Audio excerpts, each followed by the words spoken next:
guess we'll get started. Hi everyone, thanks for coming to the talk. So today I'm going to be talking about this app that I built to teach my son how to have absolute pitch. My name is Paul Ganssle. I'm a software engineer at Google, and I'm also like a big contributor to open source software. So I work on Python and a lot of things related to datetime and a lot of various Python libraries. My background is a lot of like backend type things. So this was quite a departure for me because this is all basically like JavaScript and front end and stuff that was kind of outside my comfort zone. Let's put everyone on the same page. I'm going to explain about relative pitch and absolute pitch. So relative pitch is when is the normal kind of way that people hear sounds. It's when you can tell whether two sounds are higher or lower than one another, but not necessarily like what the exact absolute pitch is, right? So for example, here, it's pretty easy to visually see that, this wave, the orange one, is a higher frequency than the lower one, right? And the green one is higher frequency than that. But if I were to ask you what the exact frequency is, it would not be super easy for you to tell by just like looking at it.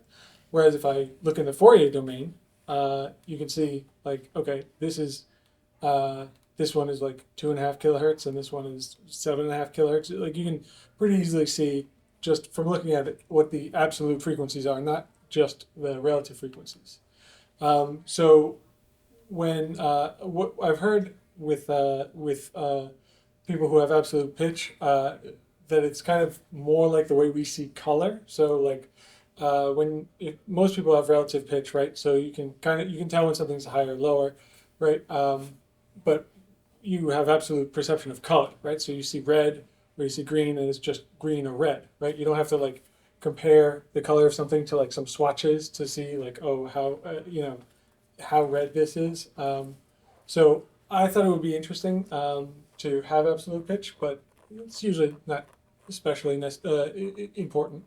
But then a while back, maybe like 8 months ago, I came across this paper. This paper is actually 12 years old now.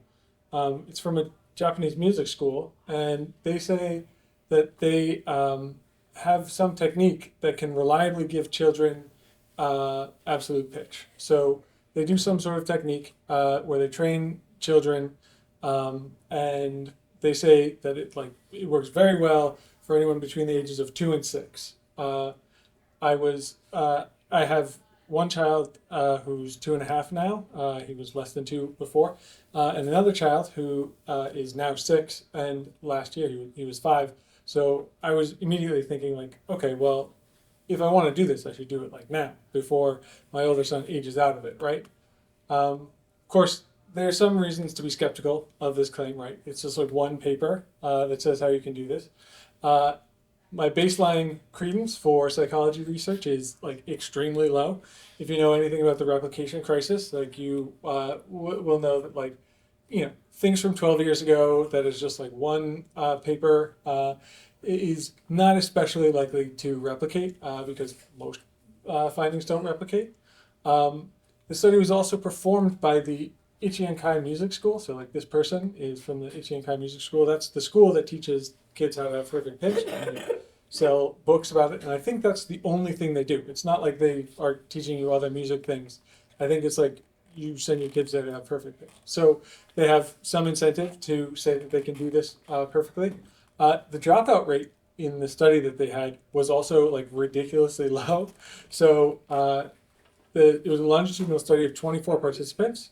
And here, I'm going to just read this to you, right? So they were able to conduct the daily amount of practice needed for the chord identification method 4 to 5 sessions a day, almost every day throughout the period of training, which the period of training is over a year. It's multiple years.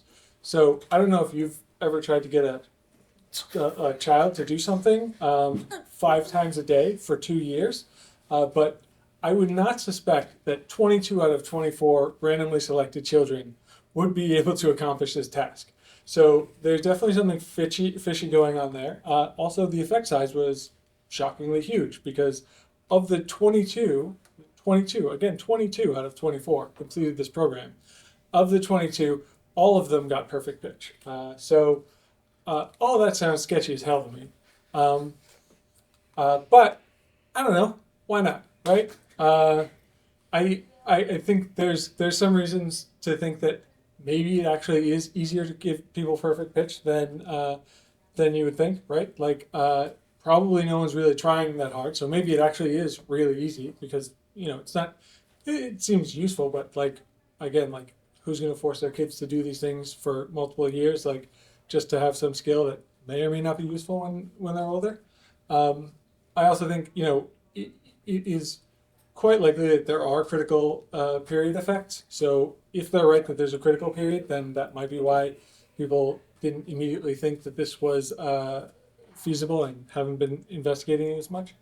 The other thing is the total time commitment isn't actually that high.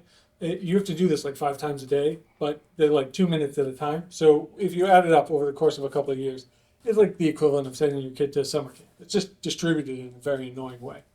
And it could be a bonding experience. It could be terrible, but it could be a bonding experience as well. Okay, so why don't I go over the basics of the method? So the method came up with the person who came up with it is someone named Eguchi. That's how they always refer to it. The book is by 2 people, Hisako Eguchi and Ayako Eguchi. I don't know which one came up with it. I assume they were related. The book is in Japanese. I do not speak Japanese. That will come up later. But the method, as described in the paper at least, works like this. You have a bunch of chords, and the chords get an association with colored flags. The kids when you're doing it in person, you have like these flags, and the kids are supposed to pick up the flags. You play a chord, they pick up the flag that corresponds to the flag. The child is supposed to be able to identify each chord with 100% accuracy. So what you do is you just repeat the process. You start with they say to start with 1 chord, but I don't know how you would fail to identify a single chord. If it's like you have 1 flag and you just play the red chord and then you just pick up the red flag and you do that every day for 2 weeks. I don't know. So we did not start with 1 chord. But basically the way it works is you repeat this process until the kid gets it right every single time. And after they've been getting it right, okay, so there's some ambiguity in the text. So in the paper, what they say is after the kid has 100% accuracy, they make no definition of what period of time they have to be accurate for. The way we've implemented it is I say to my son, we can move on to the next color when he does 4 sessions in a row where he gets 100%, which usually seems to be pretty good. But they also say, even if they start out with 100% accuracy, keep them on the same chord for 2 weeks at least. Now, when I do eventually look at the book, I think the book says you're supposed to have 100% accuracy for 2 weeks straight, which is not what I have been doing. That also sounds horribly boring, so we're probably not going to do that. And then the way they have you do it is 25 identifications per session, 5 sessions per day. The reason they give for this is that 25 identifications takes like 2.5 minutes, and that's like the limit of a child's attention span. If your kid can go longer, that's totally fine. So once you've got all the chords, and they can do it with 100% accuracy every time, you're still supposed to keep doing it until they're age 9 to maintain the perfect pitch. But you don't have to do 5 sessions per day, 25 identifications per session. Well, it's like you still do like 25 identifications, but you can scale it back. You can start going like 4, 3, 2, 1, right? And they say you can even do it like once a week, basically. Towards the end, you do it like once a week. I think the idea is as long as every time you open it, you get every chord right, you can keep scaling it back. Obviously, we're not there yet. So the way they have the chords arranged is into 2 sections. They call them the white chords and the black chords. The white chords are these chords that involve the white keys, if you notice, it basically covers all the way from this actually this note here, that's an A, like the A below middle C, to the second E after middle C, right? So that's the range of these chords, and it does cover every key. And you introduce them one at a time, so it goes red, yellow, blue, black, green, orange, purple, pink, brown. And if you'll notice, these are actually just 3 chords. They're just in different inversions or like arrangements. So like you can see here, right? Red, orange, and brown are all C. Just this one is the one rooted in C, and this one is the one rooted in E, and this is the one rooted in G. And so this is actually just 3 chords with all of their inversions. So they're supposed to be able to identify all 9 of these. Also, you're not really supposed to tell the kids any of this stuff. You don't tell them the names of the notes. You don't tell them that they're related to each other. You just say, this is the red chord, this is the yellow chord, this is the blue chord, and then they memorize them. Once they're done with the white chord section, once they've got 100% accuracy on the brown chord, then it gets a little more interesting. For one thing, they say that they should have perfect pitch for the white keys at that point. So you can start doing like this individual note identification. The other thing you can do is you stop necessarily calling by the colors, and you start calling out note names. It's very strange though, because they say to start doing that, but then they also assign colors for the black keys. So I don't know if you're supposed to do, like, say the color and the notes or what. I haven't quite gotten there yet. But I think at this is the point where they start to differentiate into individual notes, which is why they want you to start calling out the names by the notes. So these are the colors we've assigned for these. But if you'll notice, in the black chord section, right? They're called the black chords because they involve the black keys on they involve sharps and flats. In the black chord section, these involve no inversions, right? This is all just the bass notes for A major, D major, E major, B flat major, and E flat major. What they say is basically, I think the reason is that there's a lot of inversions for this. There's like 15 more. It would be 15 total, so 10 more of these. So I think what they say is, all right, try going through these, and if they're starting to have trouble with the notes, then you can introduce the inversions. So you'll just like add additional inversions as needed to like improve their identification of these chords. But I haven't really introduced that yet. Okay, so that's the method. I read the paper. I was like, I got to get this started now.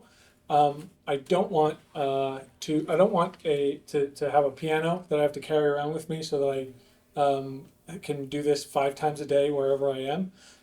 So I figured, like, okay, maybe I should like do something with a computer, right? And I figured maybe I'll just build like a little website or an app. I figured all I have to do, to the absolute minimum, is it has to be able to play the first few chords. It doesn't even have to do all of them, right? Because it's going to take months before my son is going to need the black chords or even some of the other chords, right? And it needs to show the colored flags. The design constraints I wanted to use were I didn't want to have to log in. I didn't want anyone to have to log in. I want it to be easy to maintain and deploy because I don't have time for any of that stuff. I didn't want it to have a backend because I didn't want to host a server. And it needed to be cross-platform because it might be on my computer. It needs to be available wherever I am. So I figured, here's what I'm going to do. I'm going to go on an online keyboard. I'm going to just like plug my laptop into Audacity or whatever, and just like play the sounds for the chords with like the online keyboard and like record the relevant chords, so I don't have to do anything about generating sound. And then I'll just like build this static site with Jekyll, and I'll write some JavaScript, and I think I just hand wrote the HTML for it. And so this is what I put together. This is the first pass. Basically, I store some information in the local storage of the page, because that's a good way to persist information, and it allows me to do things like you start to play it, like you get halfway through a session and then you refresh the page by accident. You don't want to lose your place. Kids get very frustrated when stuff like that happens. So that was necessary to start there. I did find that I needed a way to play the chords manually, because I wanted to be able to like show my son, like, this is the red chord, this is the yellow chord, this is the red chord, this is the yellow chord, right? So this is how it looks. It starts out with red and yellow. Originally I started out with red, but then everyone was like, we're landing on red, and it just plays the red chord. I was like, I don't know, that's what the paper says to do. But then we switched it so it starts with yellow. And then this is what it looks like when there's the different arrangements, right? So as you add more flags, it just like automatically sets them up, and you get a nice little grid. And you press this play button, and it'll play the sound for you, and then you make a selection. And then the next thing I added was this little thing. So you press that button, and it pulls up your. This is just like some little modal dialogue. I may have asked ChatGPT to tell me how to do a modal dialogue. I'm not sure. I'm sure I didn't do a very good job of it. And then you just press these buttons, and then it'll play the chord that you want. One problem was my son was like a little, he wasn't that motivated to get the right answer. He was just saying a random color. So I need to help motivate him. So I added this cat emoji. And basically, if you get it right, the cat has little hearts in his eyes, and he gets happy. And if you get it wrong, he goes, eek, oh no, you did a bad job. And then, depending on the percentage, the cat's face is either happy or neutral, or he gets mad at you, or then he's really sad. And my 2-year-old, he's like, oh no, okay, sad. Oh no, oh, happy. Hey. So the kids love this. So, if you're making things for kids, it's real nice. There's a good range of emotions expressed by cats. Not dogs, though. The other thing is, my son, at the time, now he can read numbers, but at the time, he couldn't really understand what numbers, like he didn't really know how to read 2-digit numbers, so he didn't know when he was done. So I figured I would add a done indicator. So now when you get to 25, it'll say it turns green. The other thing is he wanted an indicator to know if he got a perfect score. So he specifically asked me, like, can you make it so that both numbers turn green on a perfect score? So I did that, and then originally the separator didn't turn green, and then he got very upset about that. So he's very good at product feedback. Okay, so I'm going to now show you a quick demo of the app. And the nice thing about the way I've set it up, it's just a Jekyll static site. So I actually don't need to, like, I can just deploy it locally very easily. I just did a git checkout of what it was like at the time in our story. So this is the actual version of the app that was deployed at the time. Now, do I have any volunteers who want to try it out? Anyone between the ages of 2 and 6? Anyone between 2 and 6? How old are you? 6. You're 6 years old. Oh, that's perfect. That's perfect. So why don't you come here? And now I'm going to play a chord, and I'd like you to tell me what the sound is, what's going on here. It's a technical glitch. Best kind of glitch.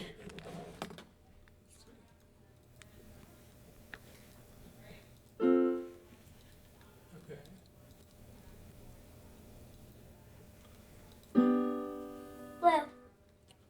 Blue. Blue. Black. Blue. Blue. Black. Well, try and get one wrong. Pink. Pink. You asked him to get one wrong. Okay. So that's what it looks like when you get it wrong. All right. At the time, there was this bug where it didn't clear the thing after you reset it. That is now fixed. Okay. So thank you, volunteer. It was nice meeting you, complete stranger. You did a very good job with that task. Okay, so moving on in the story. This is the part of the story where almost all the product design comes from what I would call adversarial design, where our one user was pretty aggressive about the way he was using the app. So for one thing, he was very distracted by zooming the app. So he would like zoom it way in and like try and like, like scroll way over to like press the colors. So as much as I hate it when websites do this, I had to like go into the viewport and be like, no, can't scale. And then he was still zooming it way in. I didn't know why it was happening. And it turns out like in iOS, Safari doesn't disable zoom. So like we had an iPad at the time. So then I broke the iPad and I threw it away and I bought a new one. It's an Android computer. But I left this in place anyway, in case someone else with an iPad is trying to use it. So now, yeah, you have to use some JavaScript to like actively disable zoom. Of course, that's not where the adversarial design stopped. You see, this kid's a little bit of a hacker. So, for a little context, it's not just making the cat happy that motivates my son. The other thing is, whenever he gets to the next color, I take him out for ice cream. We all go out for ice cream to celebrate going to the next color. Now, he really wanted to get that ice cream, and he really wanted to get to the next color. So he, being the little hacker that he is, discovered a bug that, incidentally, I knew about this bug, but because I had originally designed the app for me to be using it, I would play them and do all the feedback. I was like, oh, I don't have to fix this right away, right? But then, we got busy and he started being able to do it by himself. And I was like, well, it records the information anyway, and why would he ever cheat? So here's what he would do, right? So if he was on blue, he would go on yellow, right? And he would get a perfect score. And then he would just change it to blue. But I didn't reset there was this bug that didn't reset the stats automatically when you switch. So he would go in somewhere else and do it really quickly, and then he would come back and be like, oh, got a perfect score. I was like, whoa, another perfect score. Great job, buddy. But I had to fix that. So because I think I figured out what was going on when he came back with like, he had just changed to blue or black, and he came out with like a perfect score, 100 out of 100. I was like, there's no way you did that. So I found him doing it. But yeah, so that we fixed that. But that's not where the hacking stopped, because once that was fixed, he would start doing this, where he would get one wrong and he would just reset it. Like he would go into his room or something, do this. He would, and I got suspicious because he was like, no, I have to do it by myself. I can't concentrate with everybody else around. So it's like, yeah, sure. But he was pretty dedicated. He would like, if he made a mistake 10 in, he would reset. So yeah, I had to fix that too. So what I did was I added this history viewer, so it stores all the history, and then I can go through and be like, yeah, buddy, what about these? Because you have to get 4 perfect scores in a row. That's the rule. So the thing that had delayed both this and the other thing was I was also working on profiles, because I only had one user, but soon I was going to have my 2-year-old was going to want to play as well. So we started adding profiles. So now I have this little thing. You pull up this thing, and the profile, you can select a little a paw print and stuff, and that allows me to keep track of per user what what your stats are, where your session history, and things like that. And in fact, these settings have since then grown quite a bit. So you can have a whole bunch of settings, including like the target number, which we'll get to a little later. And this allowed me to add what I call adaptive mode. So basically, before this, the chords were chosen randomly. It's just uniformly randomly, it just chooses a random element from the list of possible colors and plays one. Now what happens is it keeps track of which ones you've gotten right and which ones you've gotten wrong, and then it like reweights the weights every time using I think like the past 25 sessions or something, and it gives you it gives extra weight anything that you get wrong. So if it says blue and you select green, right, it'll say, okay, put more weight on blue, and then also put more weight on green, but not as much weight as on blue. So the ones you get wrong, those you see the most, and the ones you mistake them for, you see more than the ones that are that you don't play with that at all. So here's an example, like if your confusion matrix looks like this, right, which is to say you just get them all right, the fraction of answers is going to, the fraction it shows you is always equal. If it looks like this, where you just get, like you always, every time you see black, you say blue, it'll show you blue sometimes, and it'll show you black a lot. And then if you sometimes make the opposite mistake, it'll sort of rebalance this a little bit more in favor of blue. So that's been really helpful. I find that he ends up like not seeing most of the colors that much. There's minimums on this, so like these guys can't fall below, like on average, seeing them once per session, which causes a bunch of iterative reweighting. And I'm not entirely sure that I'm doing this weighting thing right. It may have some feedback mechanisms in it, but it seems to be working quite well. Okay, so the next step that I knew was going to have to happen was I had only implemented the white chords, and I needed to do the black chords, but I didn't know how to handle the inversions. I didn't know what colors were assigned to it because the paper doesn't assign colors to them. And I also, the paper says you're supposed to call out the names, but they don't say what the names are, right? They don't say if you're supposed to call them C or E or what. But I was like, whatever, I have time. My son's not going to be on the black chords anytime soon. We're only 4 months in, so I'll have time. And then I got this email where this guy says, hey, I'm a big fan of your project, which I had not advertised anywhere. He somehow found it. It was just on GitHub. And he's like, hey, I've been doing this method for 8 months. My project was only 4 months old at the time. So apparently he had been like doing it with like a keyboard and like he had some kind of janky thing. But he's like, hey, this is great. But the rest of this email is like, can you implement the black chords? Because my daughter's about to need them. So I was like, well, I don't know, like I would love to, but I don't know what to do. And this guy actually managed to get a copy of the book from Japan, and then he had a bunch of some of the chapters translated, which was really, really helpful because it told us exactly what they're trying to say.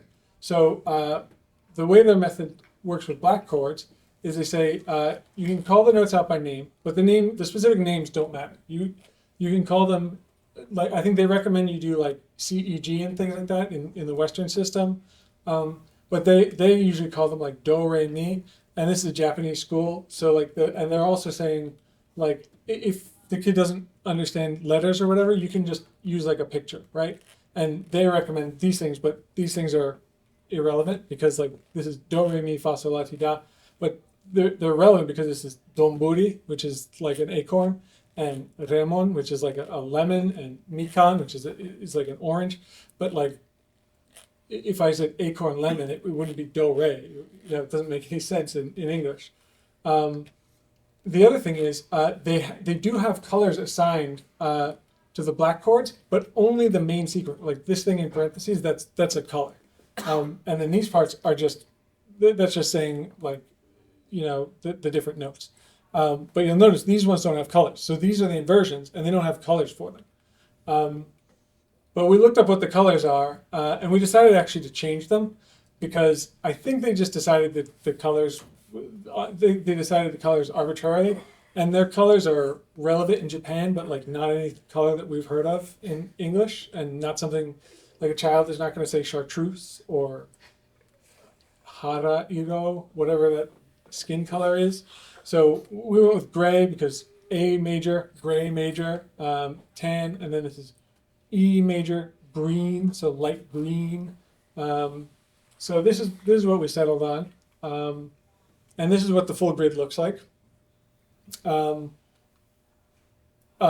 also added this mode. So like once you switch over to the black chords, it'll automatically overlay these these note names so that the kid can call them out. We have no way of checking whether the kid got it right, but I think when you're doing it interactively, you can ask them to call out the note names. I also assigned shapes to the note names, and I just assigned shapes in such a way that, like, if you do so, like, I basically tried. I had some rationale that it might make sense, but basically I made sure that anything that shows up, both that has a lower and a higher version of it, was a shape that could be inverted in some way, right? So like this is a C, it kind of looks like a C, and then since there's a high C here as well, like I wanted to be able to flip it for the high C. So like these are the three modes. You can show it just with just letters, show it shapes, or letters and shapes, and this is the default. And this is what you can also. There's a setting you can do to put that on for the white chords as well. So after you're on the black chords, if you go back to the white chords for some reason, you can set that up. So that's how the UI is going to look. But the problem is I had just manually recorded all of these chords on the online keyboard, if you remember, and now I have a whole bunch more to record. I also found out that the durations are supposed to be consistent, and what I had done was I had recorded just a bunch of different instances. Like sometimes I would hold it low, and sometimes I would for a long time, and sometimes short time. So every time it would choose a color, it would choose randomly between like short and long. I figured, like, I don't know, I don't want the kid to like focus on the duration somehow. But then when I had access to the book was like, always do exactly 2 seconds, and I was like, oh, well, I didn't do that. So I had a whole bunch of these files, and also I wasn't sure if I was going to get the same timbre from I don't know if timbre is the right word, but whatever, like the same sound from the online keyboard, recording it again later. So like this is how it worked before, right? Is that I had all these files, and you would just create an element, like a hidden HTML element, and then whenever you want to play it, it would, this is cached, so it would pull one from the cache, and then it would just play the thing. When I decided to expand it, I found this thing called tone.js. Now, with tone.js, instead of having, like, if you notice, this has 81 files, right? Instead, what I have these, like, this small number of files, like just a bunch of files that relate to, it's just like, I think it's like 10 or 12 notes or something, right? Across the octaves that I care about. And those form the basis for a sampler. So tone.js has this notion of like I think it's called a polyphonic sampler, where you give it you give it a couple of tones, and then it'll interpolate the sounds in between. And you want these tones to be kind of like long, so like it has like the attack and release, like the full envelope of that sound. So this is basically how it works, right? Is like this thing starts your tone.js, this creates your sampler, and then once you have a sampler, what you feed into it is something like this, right? This C4, E4, G4. So you can just play any arbitrary set of chords, of notes together for whatever duration you want. And originally I had this random duration, but later I found out about the 2 second thing, and I was able to just like change it to just always play for 2 seconds. So like this is basically how it works. Is I have a mapping between the chord colors and the notes. I specify that in data.yaml. I generate this variables.js thing in Jekyll, and then that is just a JavaScript object that gets called in my main app using the tone.js interface. So yeah, like the downsides of this though is that tone.js, whatever synthesizer thing they're using, it sounds a little different on different browsers and on different devices. It sounds very tinny on this tablet if you're not wearing headphones, which is not great. Surprisingly, the file, even though it's fewer files, because I don't have to record every combination of every note, because they were all just very short instances and not these like long things, the files are actually bigger in tone.js. But the benefit is that you can like adjust the chord duration You can easily just expand the number of chords. You can also add other instruments. So like if I had samples, I played around with a couple of things where I have a version of this that just works with guitar sounds and other sounds. I decided not to like ship it because it wasn't that interesting. But the other thing that's going to be nice about this is that you can use it to generate like a pitch test mode for individual notes without having to, again, record every note that I'm going to care about. So now I'm going to just do one more demo. And Max, do you want to come back up? So this is the this is the new version of it. So you'll be able to hear in the old version. This is the sound, right? And if I pull up, I had to keep the piano old and piano new because some of the kids did not really like switching to the new sound. So if you can hear, so that's the old piano, and then that's the new piano. I don't know if you can hear the difference, but they actually do have a little bit of a different sound. All right, Max. What color is that? Green. Green. Black. Black. Red. Red. Okay, that's good. Thank you, Max. Okay. I need to get through this quickly. Okay, so the next thing that I did was I was having trouble with these with sometimes not being online, like if we're in the car or something, not having access to the internet was annoying. But I found out that you can do this thing called the progressive web app, where you just put in the root of your application this thing called manifest.json. You give it a logo or like an icon and a name. And then when someone goes to the website, there's a little thing that you can pull down on this menu, and I think sometimes it has like a little install this thing in the URL bar. And you click install app, and then it'll just install it on your phone or your tablet or even on your computer. And then it's just like a little standalone browser with no browser Chrome that just plays the app. And inside this, I think in the app, all I had to change was to add this like service worker thing, so that like every time it loads the app, it will try and load this service worker. And then in the service worker, I have this set of static files, which includes like basically all the files that are required to use the app, including all the all the MP3s and things. And then I use that to somewhere here. I use this to populate a cache. Yeah, like here, right? So this populates a cache, and so it puts in the browser cache, like some fixed area of the browser cache, all the assets that I need.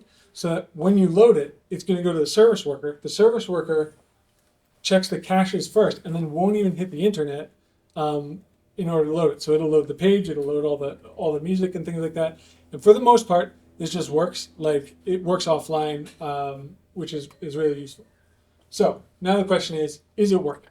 Right? I've had many months of this, and what do we have? So this is I was able to export the history from the tablet. And you'll notice like most of this is kind of up. It sort of trends up. He had a lot of trouble with orange. For some reason, with orange, we were on it for a really long time. And it seemed like we didn't fully get orange because we switched to purple. Purple, it seemed like he got it right a lot. But you'll see that he was basically just always getting orange wrong still. But then he earned pink. And at that point, the fact that he didn't fully have orange was like really cratering his ability to maintain at pink.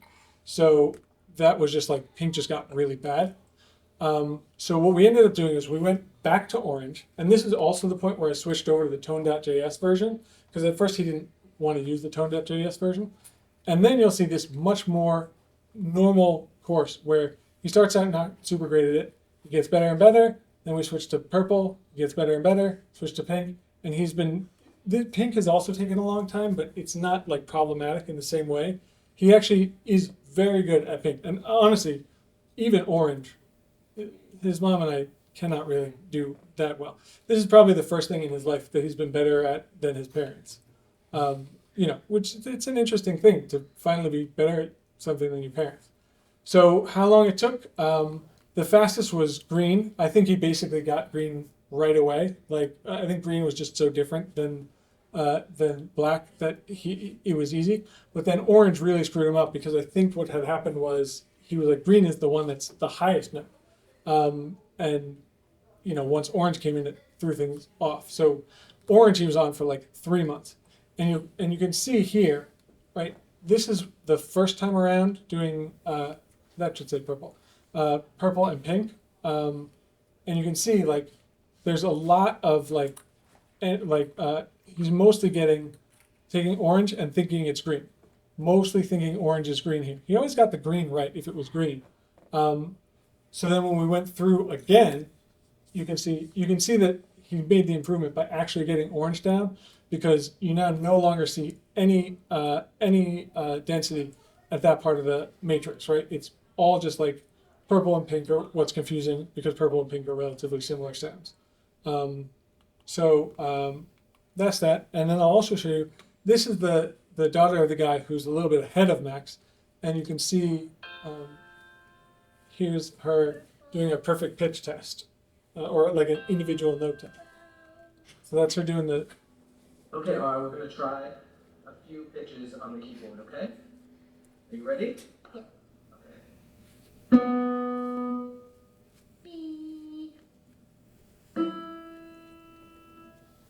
E, F,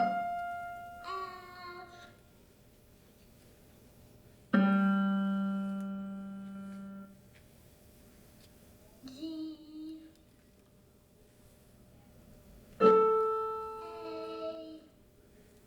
I think you can tell. I think in the video you can tell that these are all correct. I'm not sure. I think I downscaled it, and the quality didn't preserve that very well. Okay, so if you're going to implement this yourself, here are the tips that I have. One, resist the temptation to help too much. Don't try and say like, oh, this one's a little higher than that one. Like, definitely not a good idea. The other thing is consistency is key. It's more important to do this like every day and regularly than it is to like get the full 5 in. Like getting in 5 a day is really hard. We generally do 4, and what I find is that like you can in the app you can actually change the target number.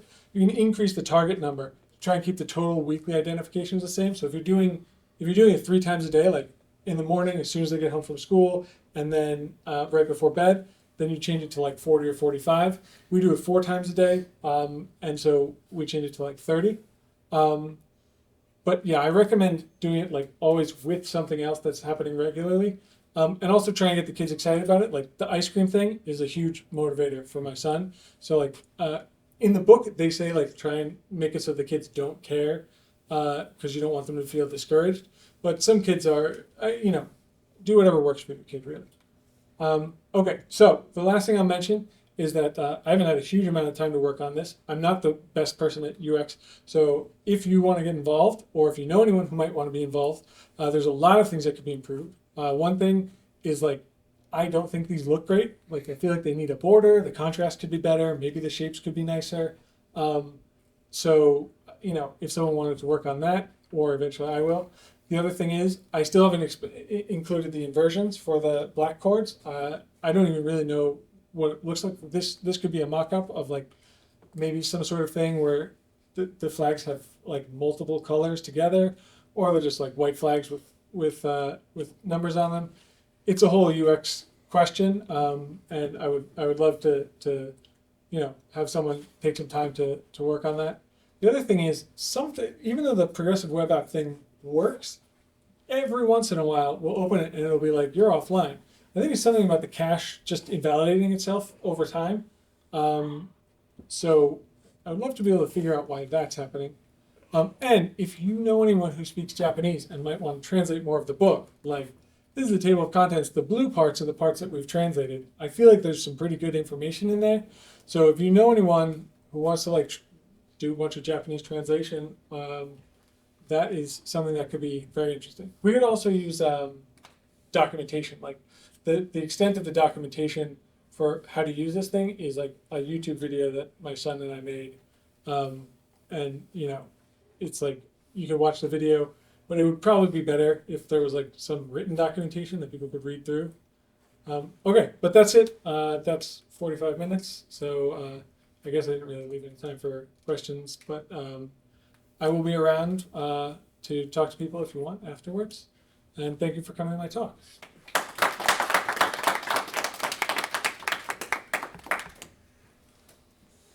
Thanks, Max. So, what